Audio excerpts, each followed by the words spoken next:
കാശ്മീരിലെ അറിയപ്പെടുന്ന നേതാവുമായ തരിഗാമി മത്സരിച്ച മണ്ഡലത്തിൽ തരിഗാമിയെ പരാജയപ്പെടുത്തണമെന്ന നിർബന്ധം BJPക്ക് ഉണ്ടായിരുന്നു.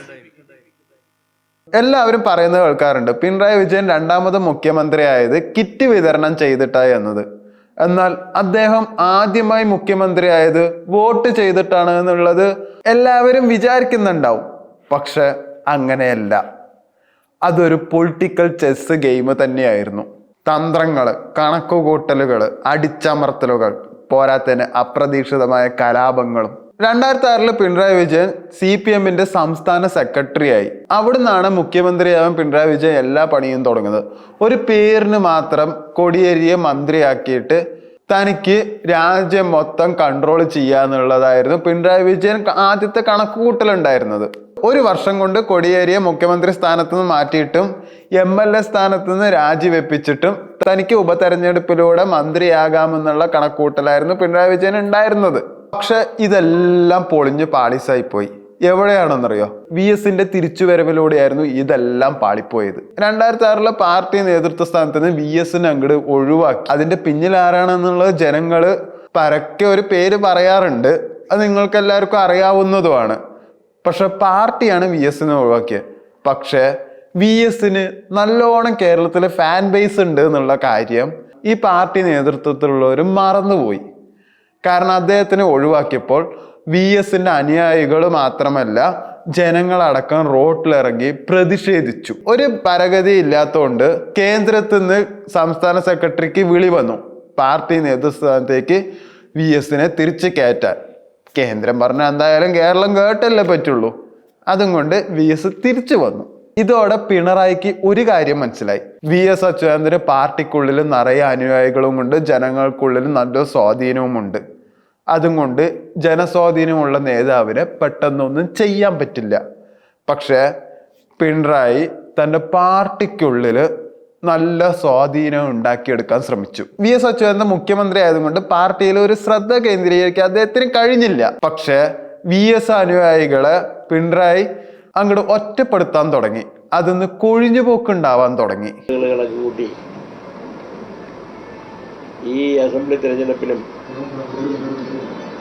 100-ലധികം സീറ്റുകൾ ഞങ്ങൾ കരസ്ഥമാക്കി ശക്തിയായി വീണ്ടും അധികാരത്തിൽ വരുമെന്നാണ് UDF നേതാക്കൾ അവകാശപ്പെടുകയും പറയുകയും ചെയ്തിട്ടിരുന്നത്.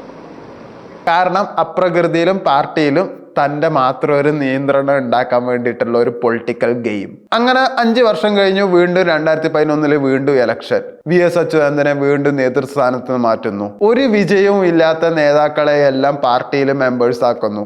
ഇലക്ഷന് നിർത്താൻ ശ്രമിക്കുന്നു. കാരണം VS സർക്കാർ ഇനി മുന്നോട്ട് പോകരുത് എന്നുള്ളത് ഒരു തീരുമാനം പാർട്ടിന്റെ ഉള്ളിൽ തന്നെ ഉണ്ടായിരുന്നു.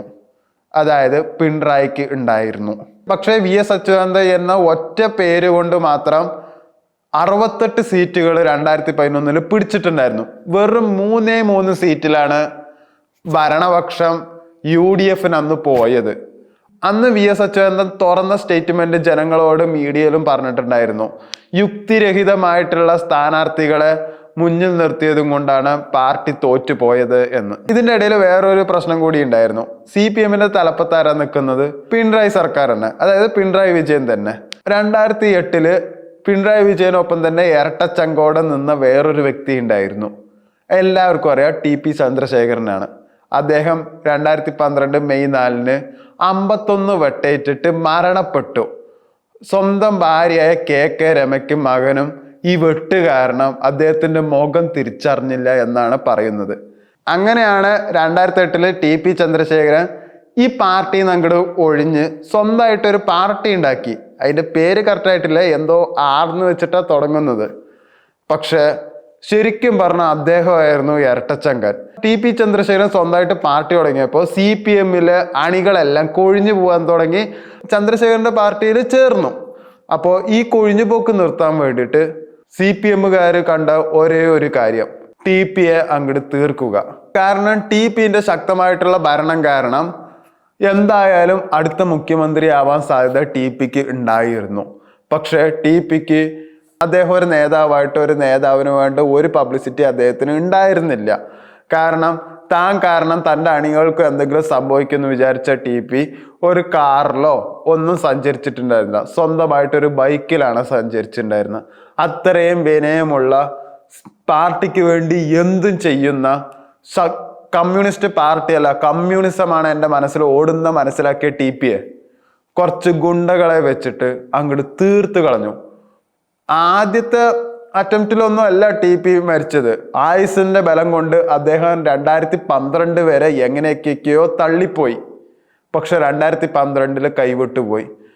ഒരു ദയാദാക്ഷിണിയില്ലാണ്ട് 51 വെട്ടാണ് കഴുത്തിലും മുഖത്തും അരയ്ക്ക് മേലെ വെട്ടിയെന്നാണ് പറയുന്നത്. കണ്ടാൽ തിരിച്ചറിയില്ലായിരുന്നു. നമുക്ക് ഓർമ്മയുണ്ട്, അന്നൊക്കെ വിദ്യാഭ്യാസ സമരമൊക്കെ കുറെ കൂടുതലായിരുന്നു. അതിന്റെ വിധി ഈയിടയ്ക്ക് വന്ന് നിങ്ങൾക്ക് എല്ലാവരും അറിയാം. എന്തായാലും CPM-ന്റെ തലപ്പത്തിരിക്കണ ഒരാൾ അറിയാണ്ട് TPയെ കൊല്ലില്ല എന്നുള്ളത് എല്ലാവർക്കും അറിയാം. അതിന്റെ പിന്നിൽ പിണറായി വിജയനാണ് എന്നത് ഇപ്പോഴും അദ്ദേഹത്തിന്റെ ഭാര്യയായ KK രമ സംശയിക്കുന്നുണ്ട്. 2016 വീണ്ടും ഇലക്ഷൻ വന്നു. അങ്ങനെ ഉമ്മൻചാണ്ടി കുറെ സരിതയുടെ കേസൊക്കെ ആയിട്ട് കുറച്ച് മോശം സമയത്ത് മോശമായിട്ട് നിൽക്കുന്ന ഒരു ടൈമായിരുന്നു. അപ്പോൾ എന്തായാലും CPM വരണം എന്നുള്ള ഒരു വിചാരം ജനങ്ങൾക്ക് ഉണ്ടായിരുന്നു. കാരണം ഉമ്മൻചാണ്ടി സർക്കാർ വന്നപ്പോൾ മുസ്ലിം സമുദായത്തിലുള്ളവരെല്ലാവരും വളരാൻ തുടങ്ങി. ഇത് താഴെക്കിടയിലുള്ള വർക്കേഴ്സ് ആയിട്ടുള്ള ജനങ്ങൾക്ക് പറ്റിയില്ല. പക്ഷെ ഇത് CPM മുതലെടുത്തിട്ടുണ്ടായിരുന്നു. അങ്ങനെ 2016 വീണ്ടും ഇലക്ഷൻ വന്നു. VS അച്യുതാനന്ദനെ മുന്നിൽ നിർത്തി നല്ല പ്രചാരം ഉണ്ടായിരുന്നു. അന്നും ജനങ്ങൾക്ക് അറിയില്ലായിരുന്നു അടുത്ത മുഖ്യമന്ത്രി ആരാ ഉണ്ടാവുമെന്ന്. പക്ഷെ അറിയുന്ന ഒരാളുണ്ടായിരുന്നു. അത് പിണറായി വിജയനുമായിരുന്നു, പാർട്ടി അണികളുമായിരുന്നു.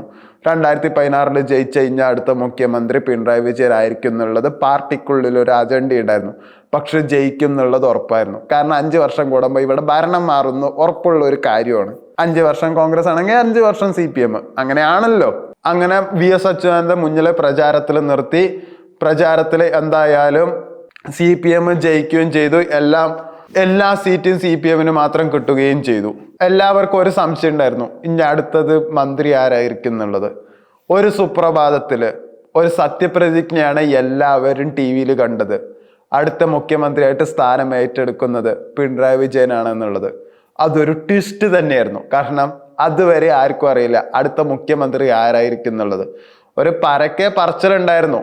CPM-ൽ ഒരു അജണ്ട ഉണ്ട്. CPM-ലെ സംസ്ഥാന സെക്രട്ടറിയിൽ നേതാവ് ആരാണോ അവരായിരിക്കും അടുത്ത മുഖ്യമന്ത്രി. അദ്ദേഹം തീരുമാനിക്കുന്നതായിരിക്കും കേരളത്തിലെ അജണ്ട, അദ്ദേഹം തീരുമാനിക്കുന്നതായിരിക്കും കേരളത്തിലെ നിയമം, അദ്ദേഹം തീരുമാനിക്കുന്നതായിരിക്കും ആഭ്യന്തരം ആർക്ക് വേണം എന്നുള്ളത്.